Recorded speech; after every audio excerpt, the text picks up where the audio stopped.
Good morning. Episode number 2. You know what? I'm not even going to label these episodes. I'm just going to record as I go. I'm not going to update episodes every day. But welcome to Rob in the Morning on Strange Exchange channel.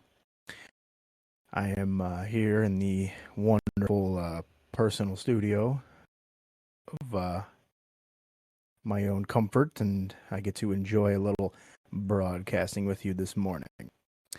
Um, boy, oh boy.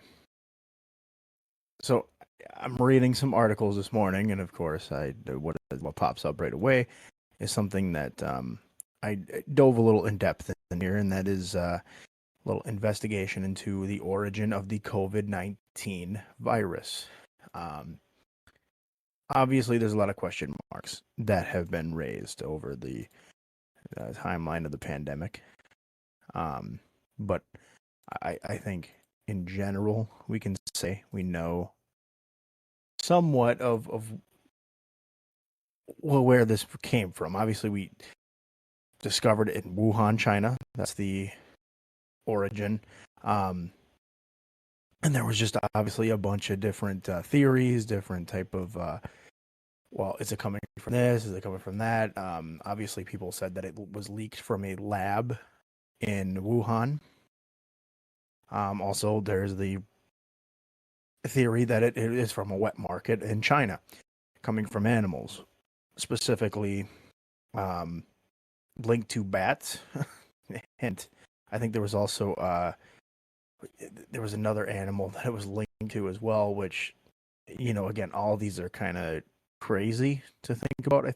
I think, um, obviously bats are the ones that they initially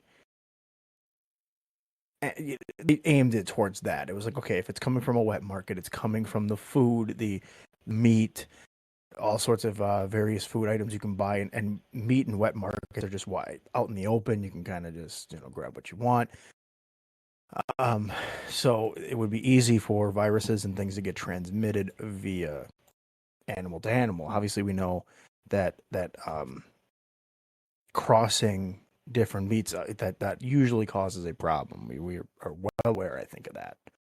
However, as we now know, this has become sort of a new theory of like, well, okay, what if it leaked from a lab? Okay, because there's that theory out there. I don't necessarily. I mean, that one got a lot of backing, I think, and a lot of support because obviously that's the one that people want to throw the narrative into, and I don't blame them. I think if that was the case, it certainly would be um, something to really look into. And hey, I'm all for it. Um, I think it's tied to the Wuhan Institute of Virology. So they just basically study different forms of infections, whether it be like obviously SARS was huge during the year like 2002, I think into like '03. That was a serious issue. So obviously they want to make sure that that could be prevented. I understand the research and study, but if something were to get out, and then of course now it started a whole nother pandemic, we're talking about mass problems here.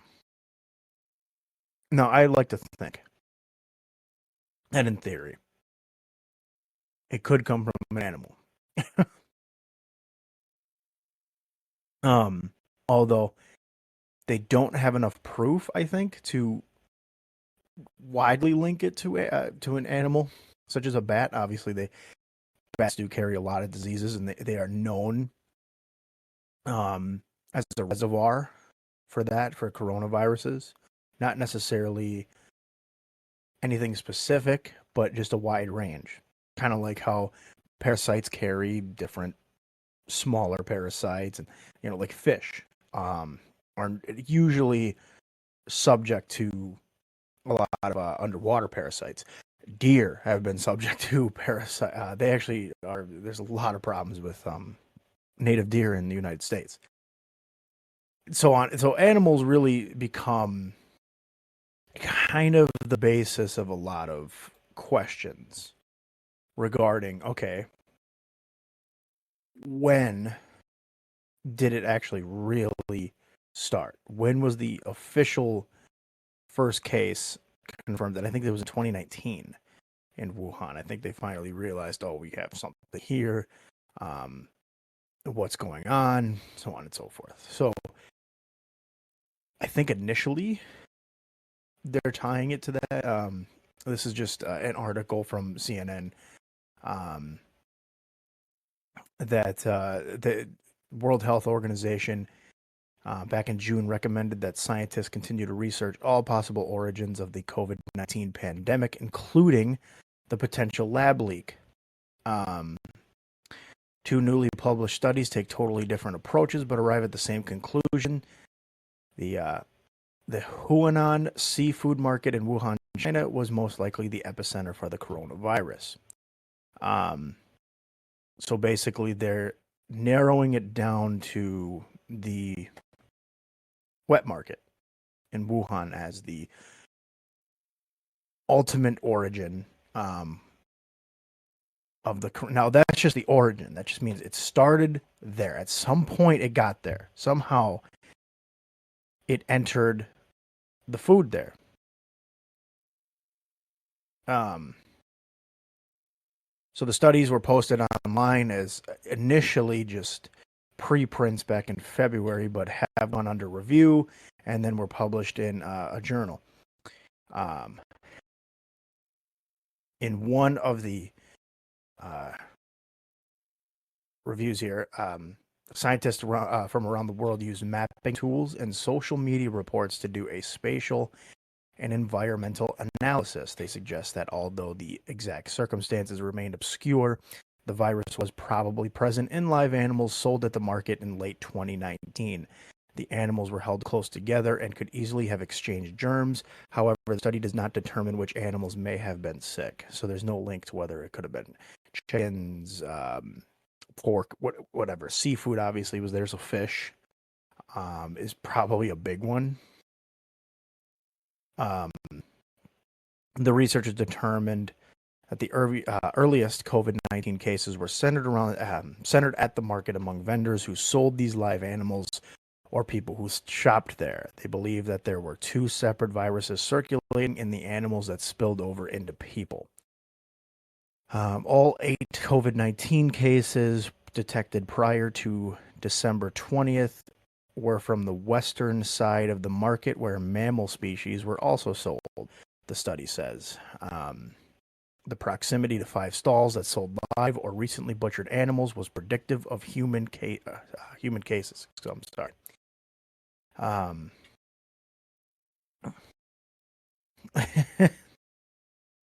So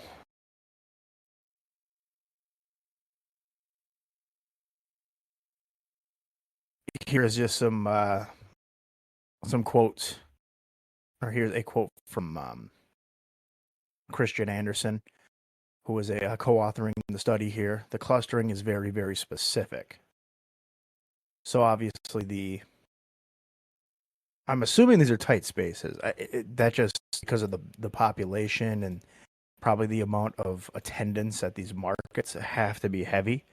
Wuhan's not a small city by any means. This is huge. Wuhan's actually a really large population center, and you would think in that case, obviously, it's easy to assume, okay, well, big population. They actually have almost like 12.5 million people there. I'm just mostly throwing out the bulk number, but it's a huge city, big city, and that's as of 2020. So you got to think. You go into the wet market that day. It obviously could have been one animal, could have been multiple. Obviously, at some point, an animal was carrying it. That's the I think the gist of the study is like, okay, it was carried over, and because the market and the stalls are in such close proximity within other animals, so like a vendor selling fish could be obviously right next to, almost touching the stall of a vendor selling chicken. And obviously, the avian species and fish, that's, you're just asking for some sort of parasitic infections to spread, diseases, things of that nature. Um,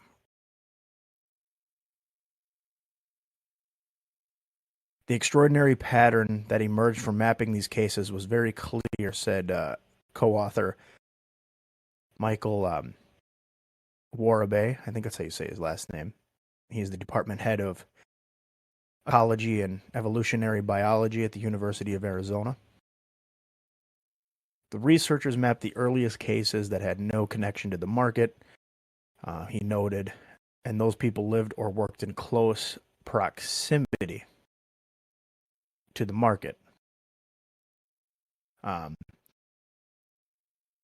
Here's a quote from him. This is an indication that the virus started spreading in people who worked at the market, but then started that spread into the surrounding local community as vendors went into local shops, infected people who worked in those shops. The other study takes a molecular approach and seems to determine when the first coronavirus infections cross from animals to humans. The earliest version of the coronavirus, this research shows, probably came in different forms that the scientists call A and B. The lineages were the results of at least 2 cross-species transmission events into humans. The researchers suggest that the first animal-to-human transmission probably happened around November 18th of 2019, and it came from lineage B. They found the lineage B type only in people who had direct connection to the market. Okay. They believe that lineage A was introduced into humans from an animal within weeks or even days of the infection from lineage B.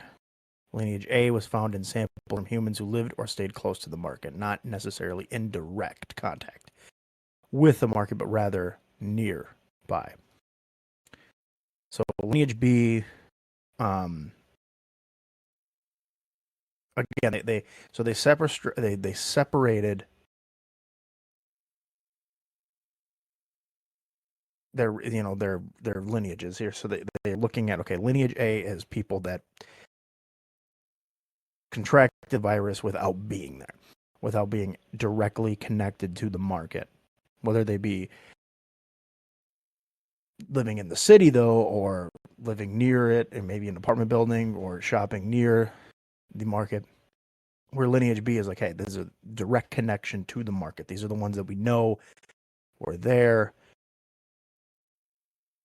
at some point within that time. Now, where those crossed is the question, because now you think, okay, so the origin initially we're assuming is the market, but now we got to look at this other one and say, well, did this one possibly come from an alternate source, something outside, whether it be another shop, or that it could have spread into that lineage? So at the end of the day, it's all being traced around that market. At some point, it's going to come down. I think the hardest part is pinpointing it. I would assume I am not a biologist, and I definitely don't know a ton about the science behind it. But I will say that it's going to be difficult to pinpoint, because you got to understand that the animals that obviously must have had the virus most likely are gone. I'm assuming there's no way, at least in my opinion, that they are still around 2+ years later, almost 3 years at this point. So their meat has to be eliminated at some point, whether digested, whatever the case may be. So that's going to be tough to kind of pinpoint, okay, it came from this direct animal. Now you can assume and kind of make sort of, I guess, a scientific guesstimation and say, okay, well, we can correlate that this may come from this side of the market. So it came from whether seafood or some sort of animal on land, air, whatever the case may be. Okay, so you have to try to link that, and I think that's going to be tough. To, I mean, that is that going to make us feel any better? No, not necessarily, because there's still be people that have the conspiracies in their mind, and that's understandable. I'm not saying lab theory is necessarily out the window. That could still be the case. Could be that somebody working in that lab happened to be at that market at some point, and maybe contacted something in the lab, and then boom, sent it here, or maybe that person contracted something at the lab, was shopping near the market, happened to affect somebody that was heading to the market, so on, so forth. So there's a lot of things that can tie into this. Now, of course, it's all coming back towards that market. They've kind of narrowed it down. Um,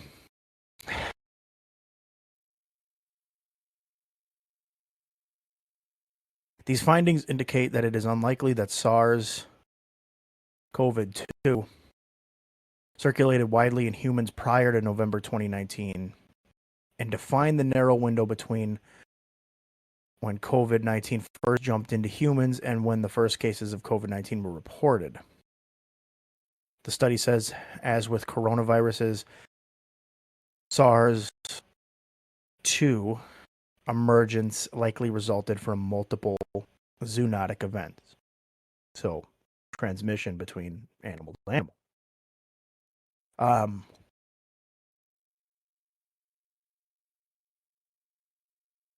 The likelihood that such a virus would emerge from two different events is low, stated author Joel Wertheim, a professor of medicine at the University of California, San Diego. He goes on to say, I realize it sounds like I just said that a once in a generation event happened twice in short succession, and pandemics are indeed rare, but once all the conditions are in place, that is a zoonotic virus capable of both human infection and human transmission that is in close proximity to humans. The barriers to spillover have been lowered such that multiple introductions, we believe, should actually be expected. So he's saying, although the chances are rare, the unfortunate event happened to be that chance. And obviously, I guess the containment of it was not done well. That was the thing. So obviously, it was wide open. And that's, it's like, well, okay, the chances are much greater now because we don't take any of the assessments of, okay, what are we putting at risk here? What are we protecting our food source? How do we know our food source is clean and sustainable? How do we know that the food that we are bringing into the market comes from a well-regulated location? Now, I'm not a politician, but I would say China probably doesn't take a lot of liberties in protecting their food sustainability and the safety practices of selling the food consumption, and administration. Here in the United States, we got the FDA. Obviously, they kind of track everything and they go through and they look at every single thing. Like, okay, what's in this food product? That's why we have nutritional information on the back of our boxes of food and bags, all sorts of stuff. Any food you buy, you can find nutritional facts for it. You can see that, especially if there's multiple things in that item. Like right now, I'm eating apples and grapes. I'm drinking coffee. I can see at least where the apple came from. I know exactly where it came from. I can look up all the research into that. I can research where these grapes came from.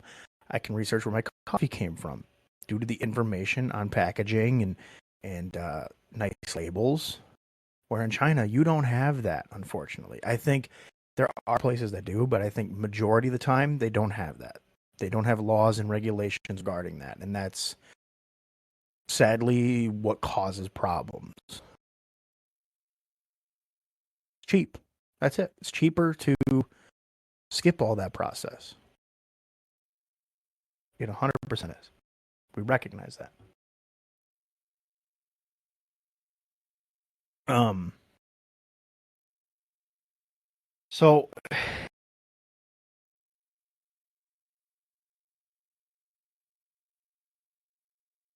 going on. Uh, we come back to a statement from Christian Anderson, who's a professor in the Department of Immunology and Microbiology. I might be saying that wrong, but bear with me. At Scripps Research, she said that the studies don't definitively disprove the lab leak theory, but are extremely persuasive. So much so that Anderson changed his mind about the virus origins due to the recent studies. So they're not necessarily removing the lab theory. So that kind of leaves that still to be researched and investigated. Although I think they're still doing that. I don't think they've put that on pause by any means. I'm sure they're still looking into that and trying to figure out, okay, what could be the cause there, if that is the potential origin. You still have to, you can't rule anything out.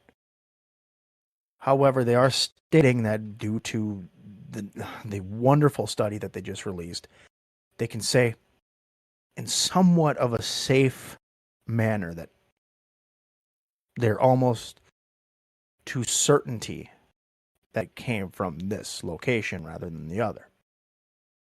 But they're not at 100% guaranteed. So,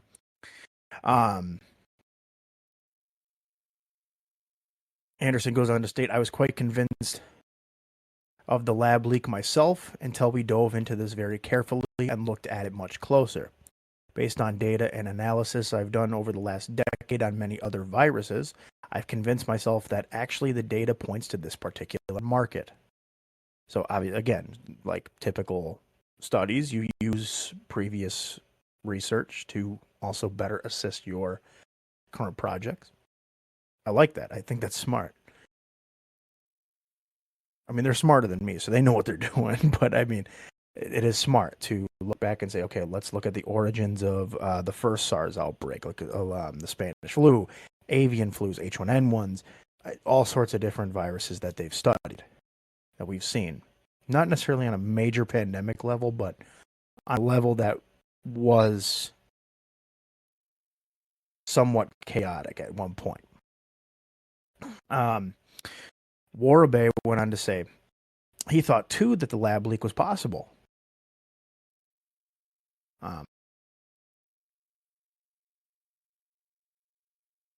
But the link of the cases to the market is not a mirage. It's not necessarily just a buffer by any means between covering up one to the other. It's a real thing, he said. It's just not plausible that this virus was introduced any other way than through the wildlife trade. To reduce the chances of future pandemics, the researchers hope they can determine exactly what animal may have first become infected and how. Now, that's the tough part.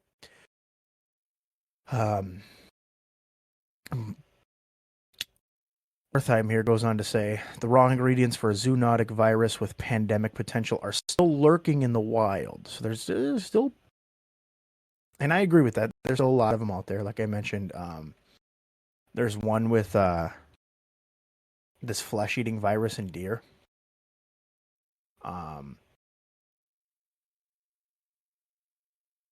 I think that's not going away by any means, and that's one that obviously there's a lot of curiosity. It's called chronic wasting disease. It's affecting deer, elk, and moose, as well as some other subspecies. Now there is a concern. I think the concern is starting to kind of wane a little bit. It doesn't get a lot of news coverage, but that's what they mean. Things like that are still actively present in wildlife, especially the stuff that we eat. Whether you're going hunting for this specific stuff or you're buying it from a grocery store, it can still happen. I think the chances of you getting, I mean, we know you can get sick from buying meat at a grocery store. It's been widely documented that you can get salmonella, you can get all sorts of other food poisoning viruses that I just can't name right now. E. coli, I guess. I'm so lost for words. It's early in the morning, people.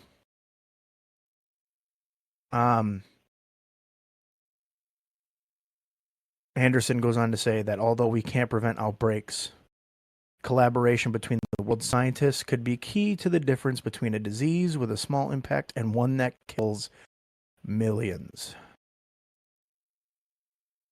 The question we need to ask ourselves is the next time this happens, because it will happen, how do we go from detecting that outbreak early and preventing that outbreak so it doesn't become a pandemic? Which obviously we couldn't do this time around. We struggled.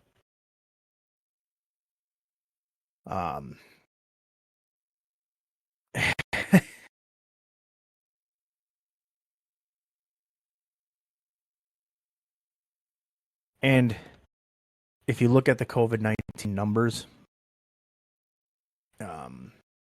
in the world, it's insane.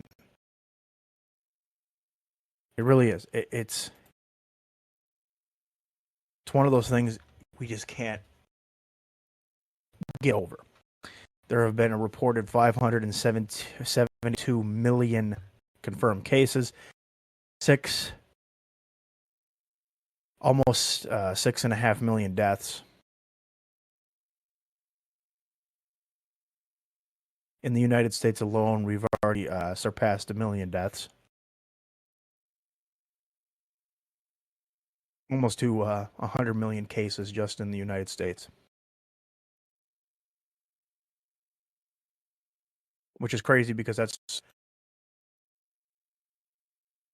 nearing a third of our population.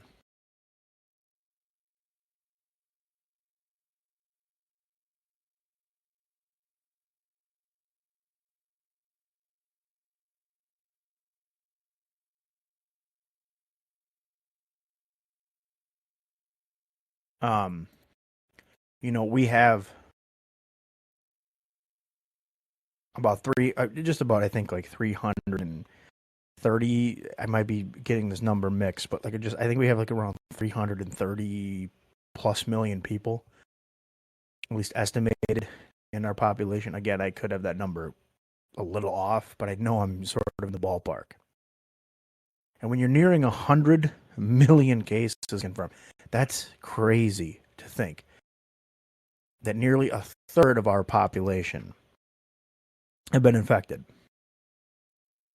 So let's say if we're supposed to have 330 million people,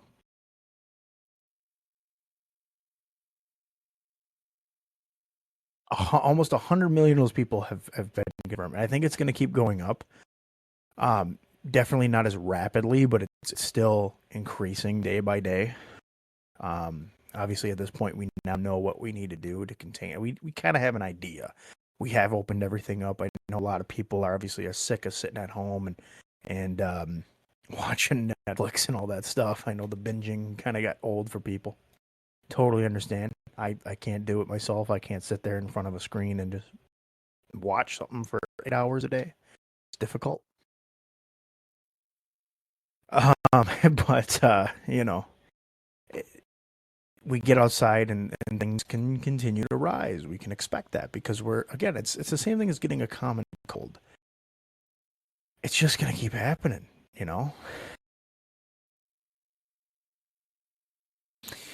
Technically, as of in the United States with COVID, Um,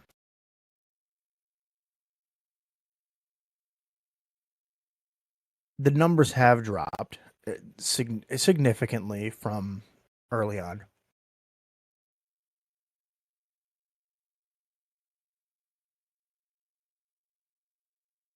And now that's obviously where we wanted to be. They went up. I think when we were heading into the summer, they kind of went up a little bit, and now they're starting to they're kind of sticking at like a level plateau. We're back in the winter. We were back in some high numbers.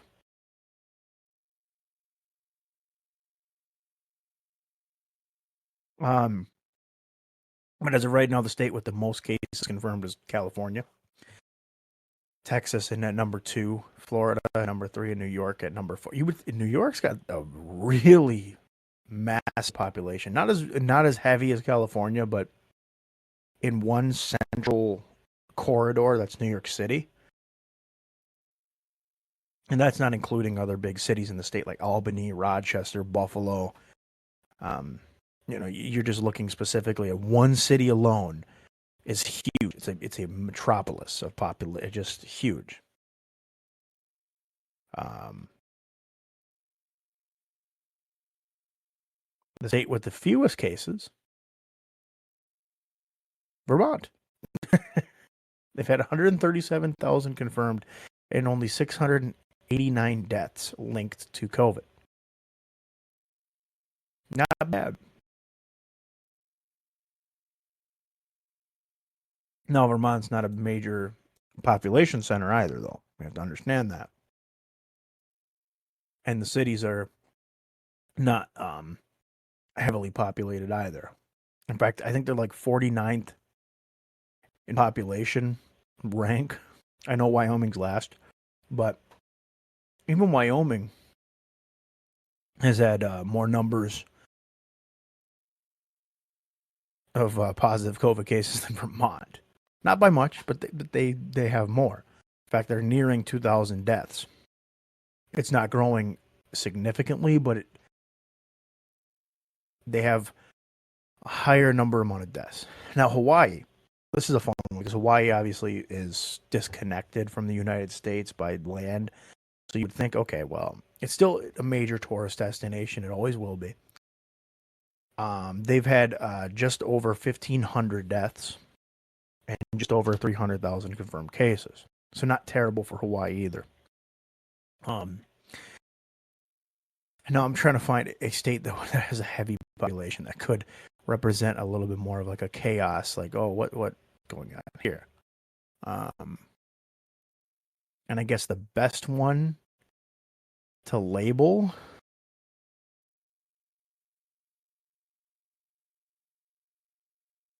would probably, I don't know. I mean, a lot of the major population centers, they have high numbers, and that's to be expected. Um, but in terms of deaths in the United States, they have gone down significantly. They're still kind of not good. Obviously we're not clear, but we're nearing the end of the tunnel. I think we're getting there. We're getting to a point where we can feel comfortable, and that's good. That's what we want. We want to feel comfortable, right? It's the point. Um,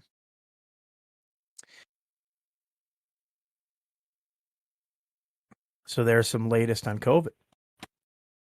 Some good scientific studies detailing good origins for at least safe to say origins for COVID-19. Nothing's ruled out yet, but they have kind of gotten to a point where it's like, hey, we understand. And the better that we understand, the better we can possibly protect ourselves from having severe pandemics. Can you avoid it entirely? I think that's tough. But we can at least avoid mass amounts of deaths and confirmed cases. Um,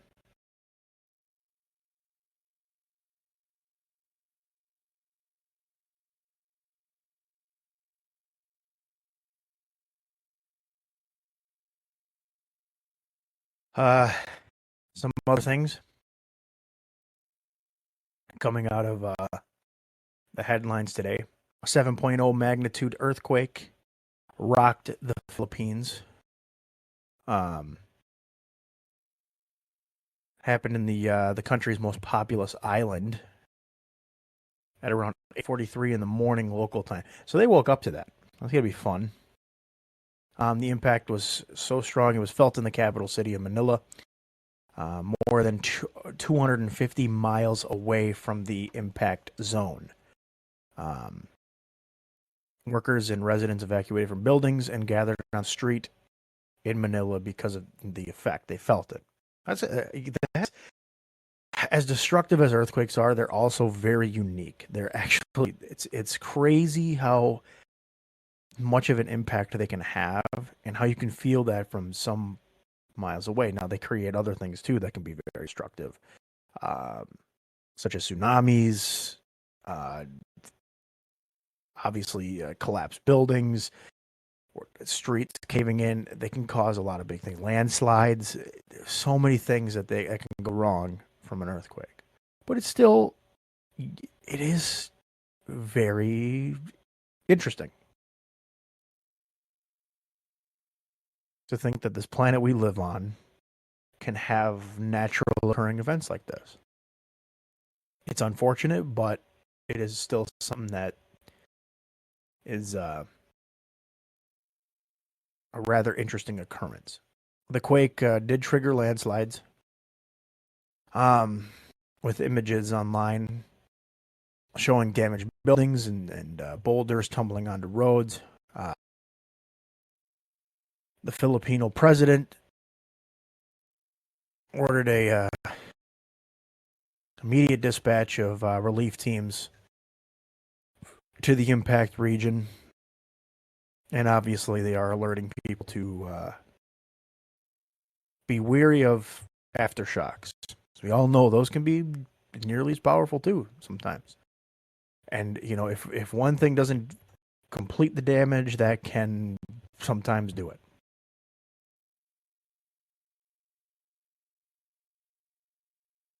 Um,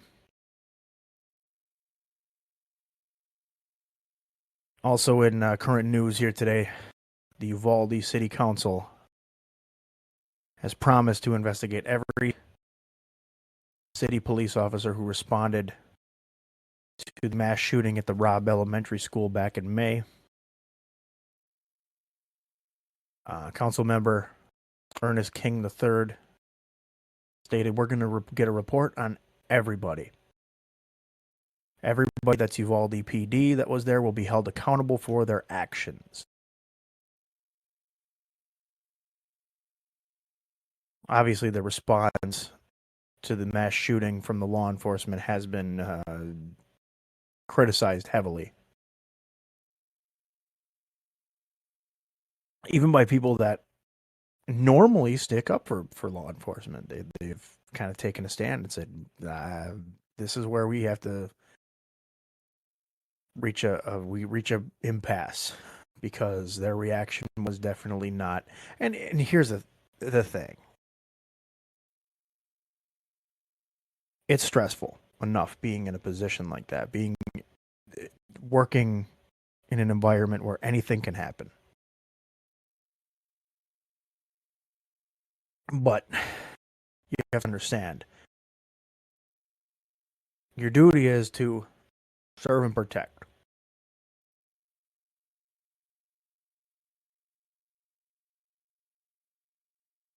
And I understand there's a lot of mass scrutiny just in general on law enforcement. It's not easy.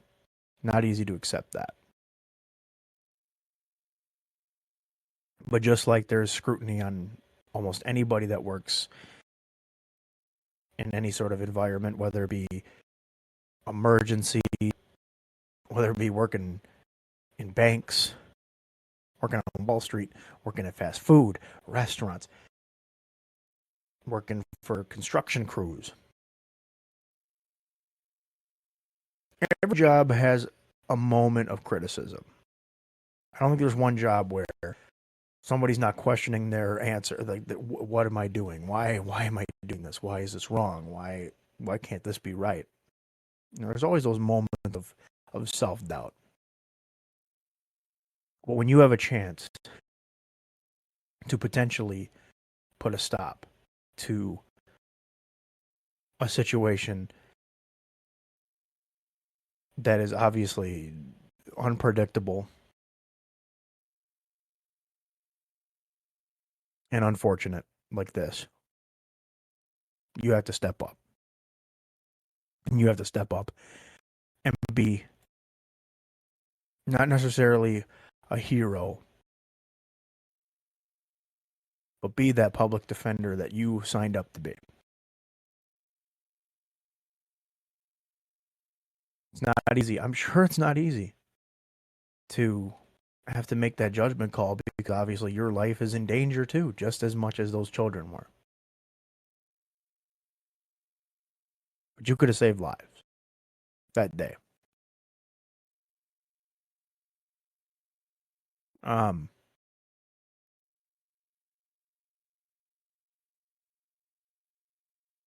there was an 80-minute delay between the first shots fired and when the gunman was killed.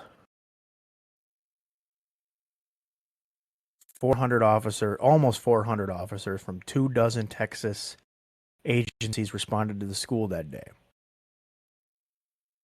And obviously the Texas Department of Public Safety is leading a criminal investigation into that shooting. So obviously, City Council for Uvalde, they're going to get to the bottom of it as best as they possibly can. I'm guessing that police department is going to get broken down heavily, and I'm sure there's going to be some real problems moving forward. I'm guessing, I'm assuming State Patrol is probably going to have to start monitoring Uvalde. I mean, I'm guessing, I don't know. I don't know if the police officers can still go to work while under investigation. I don't know how that all works. I'm not privy to that. Obviously, if anybody's got any answers for that, I would like to know how that goes. But you know, I think I speak for a lot of Americans in stating that, you know, I'm even just outside of this, I'm sick and tired of seeing these school shootings. Not even just school shootings, but mass shootings in general. I'm sick and tired of it. You know, is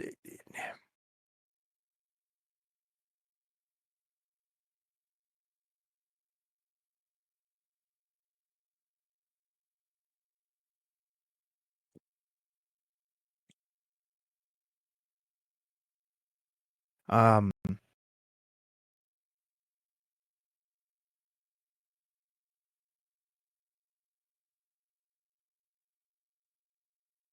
you know, this is just awful. Plain and simple. Just awful.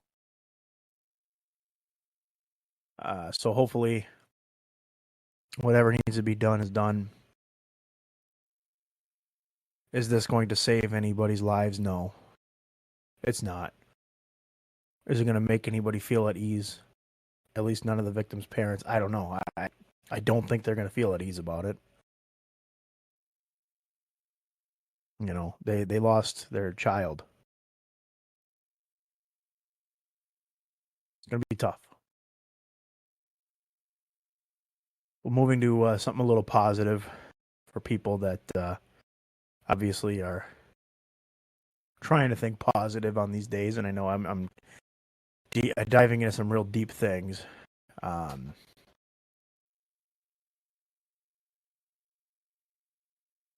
But you know, if you're a gambler, Mega Millions has grown to over $1 billion now for the winnings. It's not to say you're going to get $1 billion because you won't. But hey, luck be to whoever happens to buy a Mega Millions. I can only imagine what, like, even just having like a quarter of that money would be, you would be set. You would never have to work another day in your life. And my gosh, would that be so wonderful to have? I would be happy to have $500,000 just from winning a jackpot from something, let alone even nearing $1 billion. I don't know the exact taxes taken out of that. I don't know what you would get down to. Probably somewhere in definitely you're still in that 9-figure region. I would assume somewhere. So over $100 million at some point. I'm guessing that. I'm looking more probably like 5 to 600 million. That's a lot of money.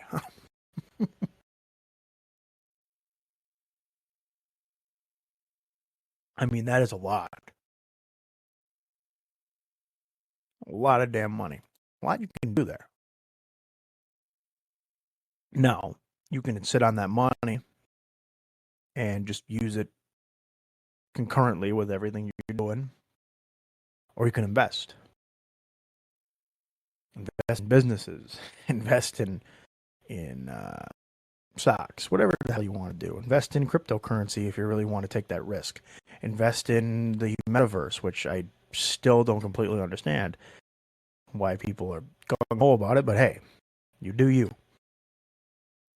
But that's a lot of money you can do something with. It's a crazy amount of money you can do something with. Insane. An insane amount of money. Who needs that amount of money? Really, nobody. Crazy. Oh my lord.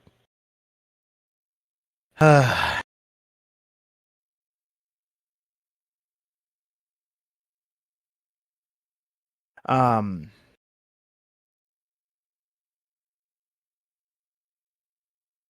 Here's another interesting story out at Lake Mead, obviously, which they're going through a drought over there. Another another finding of human remains was discovered. Um, as in the swim area of Lake Mead, park rangers were called to a report of human remains.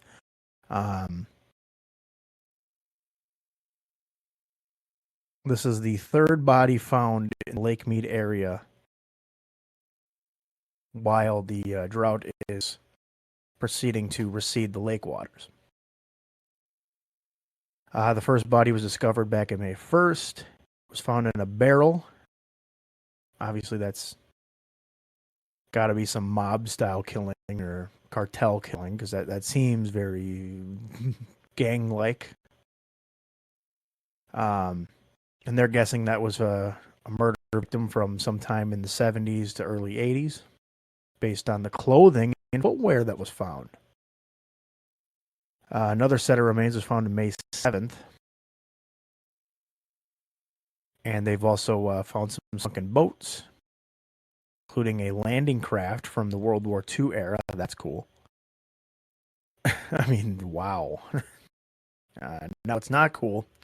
There's around 40 million people in the West rely on water from the Colorado River and its two largest reservoirs, which is Lake Mead and Lake Powell, which levels in both lakes have fallen to a very alarming rate.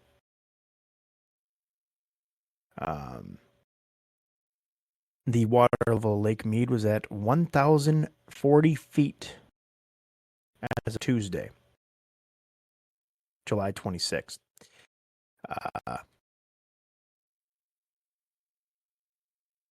Which is about 174 feet below its level in 2000, when the lake was last considered full. And it's the lowest level recorded for the reservoir since it was filled in the 1930s.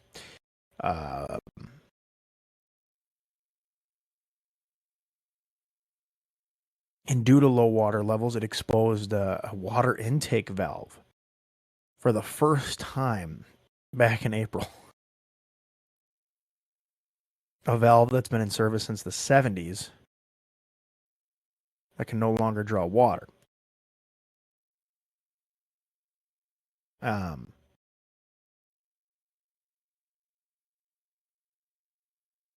and they are expecting to find additional bodies that have been dumped in Lake Mead, which that is awful. I mean, like okay, the mob obviously had a lot of starting points in Vegas. They were involved in a lot of things out there, and we all know Nevada is a kind of a wasteland. There's a lot that can go missing out there. Considering there's not a lot of major population centers outside of Vegas, Reno, and I'm trying to think of a few of the other bigger towns they have. Reno and Vegas for sure are your biggest. Vegas being your heaviest population center.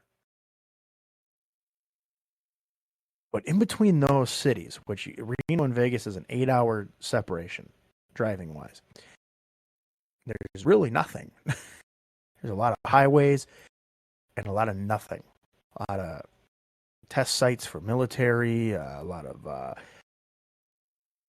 barren fields, wildlife ranges, things like that. Lake Mead, which happens to be just east of Vegas, is like right coming out of like Arizona, right out of that like Grand Canyon, like coming off of the Grand Canyon into like another kind of open valley. So it's still barren. It's very barren out there. It's there's a lot that can go missing, and maybe that's why they use Lake Mead as a place to dump bodies. So, according to law enforcement, they're expecting to see more, which is sad.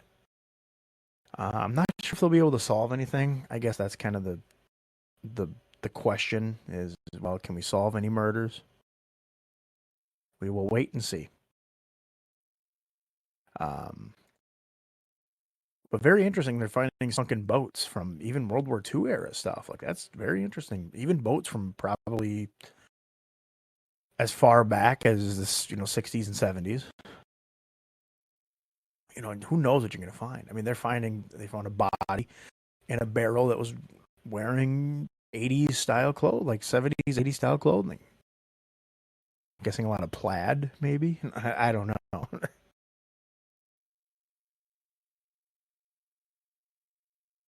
um, but very interesting stuff out there.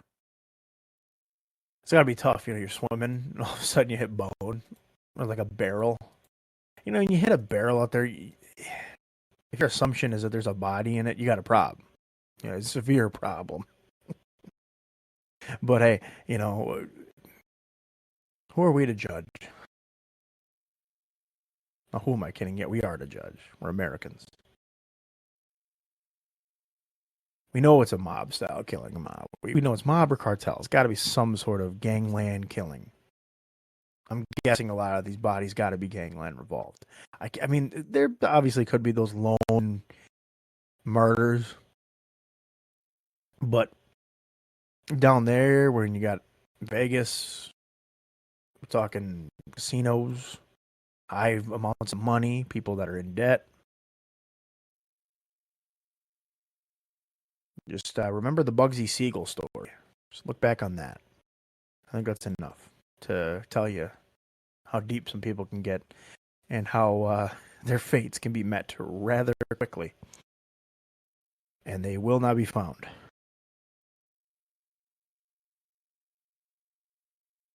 So, can't wait to see what other things they find out there. Although I'm hoping the lake and this drought can come to somewhat of a screeching halt. That would be nice. Because as if it's not bad enough out there with the wildfires in California and having to drain pools and all that stuff at residences. We don't need more stuff. Now your drinking water is possibly affected.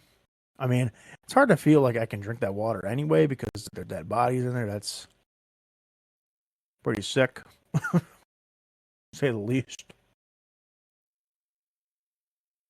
I'm sure it's not stopping a lot of people, but that's pretty gross to me. To think, a decaying body. Um,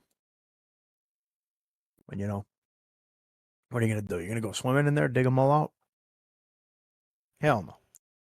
Nobody's gonna do that. At least not in this day and age. But yeah, they're finding some stuff out there. Which, you would think now Lake Mead is just one. You got to think of all the other large bodies of water that could be hiding these secrets. Not just Lake Mead, but maybe the Great Salt Lake up there in Utah. Maybe Lake Tahoe. Well, that could be a possibility. There's a lake down just outside of San Diego. They call it a sea, but it's Salton Sea. Potentially have some things because they're like right on the end of like the Joshua Tree National Park. So there's a lot of desert there, a lot of hills, and just emptiness. Or how about like it's another big like even like the Great Lakes up here in my neck of the woods, Lake Superior, Lake Michigan, Lake Huron, so on, Erie, Ontario. Who knows what's out there? I mean, that's a wide body of water. It's a lot of space. It's I just jogs my mind a little bit, thinking, man, what could potentially be out there hiding in those waters, especially in like big bodies of water. You got to think all those shipment container boats, these big transport services that used to run back in the day. Maybe not as heavy anymore, obviously due to like trains and air traffic, but maybe even old school boats from the fur trading days. That would be kind of interesting. Find some of those ones. Very, very interesting. Um, but on that note, I think that'll do it here for this edition of the wonderful show. So enjoy your morning, everybody. Hopefully, it's a great middle of the week. And as always, stay strange. Take care.